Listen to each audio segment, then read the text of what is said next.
Hello, lovely people. I think my Alpine Status tweeters have some problems. Or do they?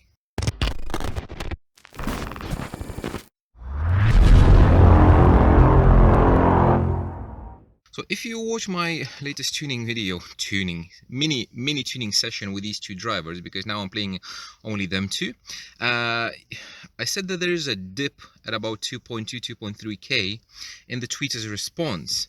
So I posted the graph online in my group, RTA in Cars. We had a discussion about it. And some people suggested that might be like a reflection from the glass or from the dash or from the window. So what I did, just to confirm or dismiss the reflection theory, because it's like 2.2K kind of corresponds similarly to a distance to like windshield, because it's like literally it's not that much.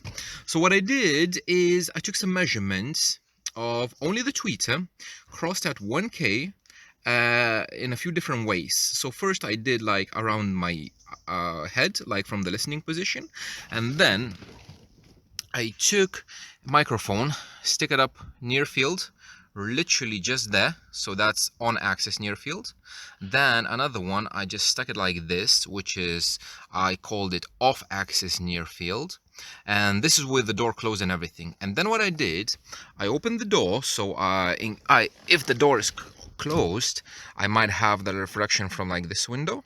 So I opened the door to eliminate that, and I took some very thick like a blanket, and I'm not gonna be able to do it now with one hand, but basically I stuck it all the way around just like that. Oh my god, sorry, camera was. And basically something similar to this. And I didn't measure from like ear to ear, but I did exactly the same but near field as well, and just to try to eliminate any kind of reflection from anywhere. And I'm gonna show you the measurements very soon. And the thing is, like, I was expecting, like, as always, as an Alpine fanboy, I'm expecting perfection from Alpine. However, nothing is perfect. Yeah, this is like something happened during the night, it was raining or whatever, so everything is dirty. But this is a time to talk about expectations and reality.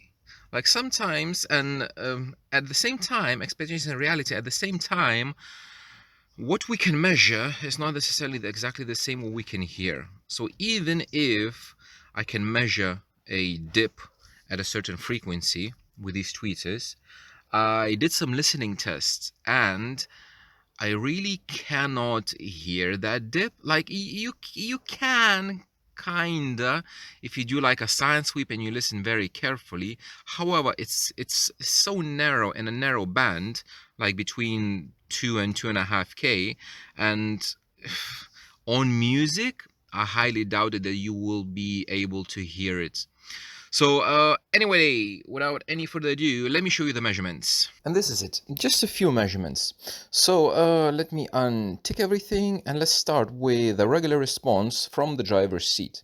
So this is the dip that I'm talking about, 2.3K, something like that. And it looks like it's big. So if we like have a look, it's like compared to this, it's almost 10 dB difference. Compared to this, it's like 7 dB difference, and it is there.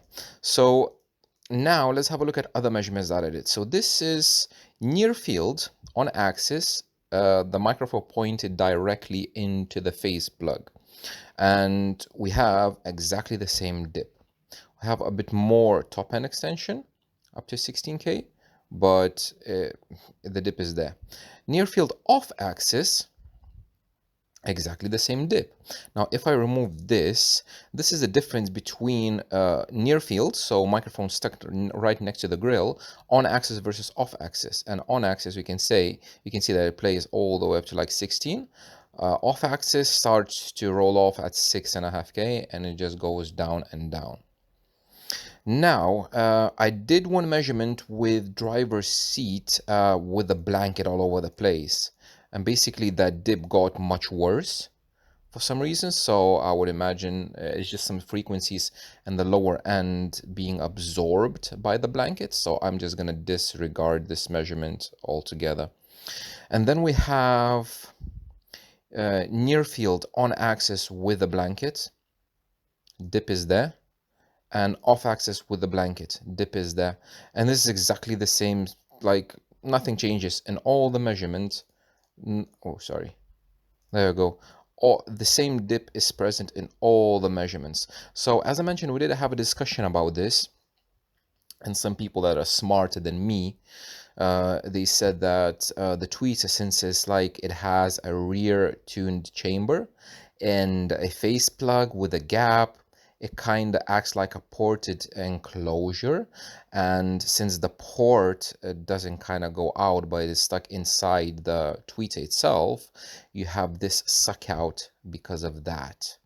So it is a theory, it is a valid theory, and I think it is what it is. So is this an issue and is this a problem? Not really, to be honest, because like this is a crossover at 1K. I will never play this tweet at 1K. I will cross it somewhere close to 3K. And when you cross this tweet at 3K, you can imagine this is going down. So this is a file that I have from the previous mini tuning session, and we have that right tweeter. So this is the same dip, and where is it? Right after crossover and after EQ. Let's remove the smoothing. There we go.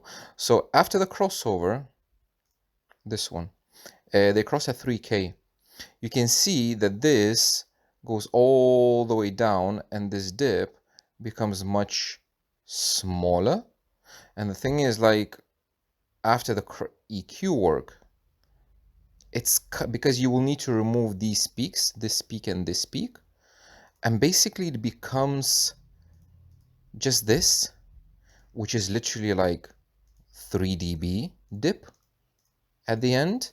And it's like it's so narrow between what, 2.2 and 2.4. It's like 200 hertz range. So in reality, this is not a problem at all. Like listening wise, you cannot hear that, especially after the tuning and after the EQ, after cutting everything, you cannot really hear this. So this is not really an issue. Now, maybe you notice the other issue is the top end. Again, let me show you just a raw measurement. We can see that this driver plays, if we choose a target line somewhere like here, it plays only up to like 13.5, 14K, and then it kind of drops off. So I had a few theories about this. So this was measured with settings of 48 kilohertz. So it was measuring basically with a UMIC. It was measuring only up to 22K. So it's exactly where it is, up to 22K. And some people say that if you would use like a higher sample rate, you might see a bit more, but I don't think so. And the thing is, this was played on Bluetooth. So another theory is that the Bluetooth signal might kind of attenuate the top end and is going to be cut off. However, I took a measurement of my mid-range, so the status mid-range 3-inch, and it's playing like that. So apart from the levels, you can see that this mid-range measures, because it has a cone breakup at 17-18K. So we know that with that microphone, with that Bluetooth source, up to 17, 18K, even higher, 19K, it measures fine. So it's not a measurement issue. It's not a Bluetooth issue. It is a driver issue. And it just, yeah, it just falls off. So again, I wish it could fall off a bit later, maybe like 16K, because I can hear up to 16.5K. So this for me, it's just missing information. I might try to boost it a bit and see if it helps. The other other way to solve this problem would be to install what some people call super tweeters just for the very top end. People do that in systems where the tweeters are off axis and you cannot have that very top end because of the off axisness, and you cross it at maybe like 8, 9, maybe 10K, just very, very, very top end. And I think it would be very cool to have like something like AMT tweeters, like ribbon tweeters, just for the very, very extreme top end. But I don't know if I'm gonna do that. But for now, I'm gonna try to boost it, see if it helps, if it brings that, and see if it's, again, if it's audible or not. But this dip, in reality, it's not a big issue at all. So yeah, this was a very quick update. Quick 15 minutes, 10 15, about my status tweeters, how they measure, and my investigation trying to source the problem, where the problem is. And I identified that this problem is caused by the actual tweet itself, because I did measure my SB Acoustics SB29 tweeters in exactly the same location with exactly the same microphone, and that dip was not there. So we know that this is a tweeter driver issue, but it's not really an issue. The main issue is like the drop off, but hey, it is what it is. Nothing can be perfect. So thank you very much for watching, guys, and I will see you in the next one.